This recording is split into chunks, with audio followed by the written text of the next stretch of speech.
nakakalungkot po na magbababay na kami sa characters namin, sa isa't isa. But at the same time, pareho po kaming grateful kasi nabigyan kami ng ganitong kalaki at kagandang opportunity para mas may makita pa namin po sa lahat at i-prove na kaya namin kung may mas mabibigay pang malaking role sa amin in the future. Yun nga, nga kasi punks, syempre yung samahan namin, yung banding namin na nakasanayan namin 8 months namin ginagawa, nakasanayan namin gawin. Tapos biglang wala na, may kanya-kanya na, may mga shows na yung iba nagbakasyon na.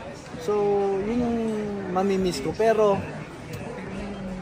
yung mga natutunan ko naman, baon ko palagi. At I'm, sigurado ako na lahat sila andyan na. Katanong kay Oji, hindi ba mas nagpalalim pa to ng special na very open naman kayo doon, dahil napag-isama niyo palagi dito sa mga taping, shooting.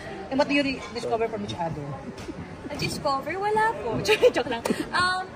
Yun nga po, yes, lumalim yung friendship namin in a way na mas naging open kami. Pero romantically, parang hindi pa naman po. Something like that. But masasabi ko mas stronger na yung friendship na meron po kami ngayon. Yun lang. Ikaw, Seth, sagutin mo. Ayun, romantically, mas lumalim, ito muna, mas lumalim yung samahan namin, pero romantically, siguro, hindi pa namin naibigan. Bakit kayo?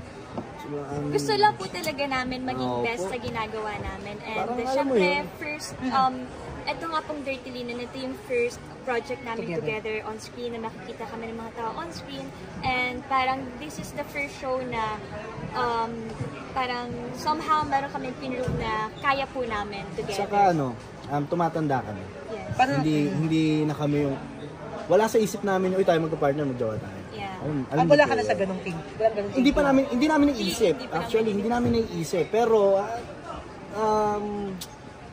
ikaw, bukas ka ba o sarado ka sa ganun? Oo nga, yun lang, bukas o sarado. You know po, kapag kumatok naman ang pag-ibig, hindi naman po tayo madamot. Pero, syempre po, trabaho po muna. Ikaw, bukas. Ha? Mga ngatok ako.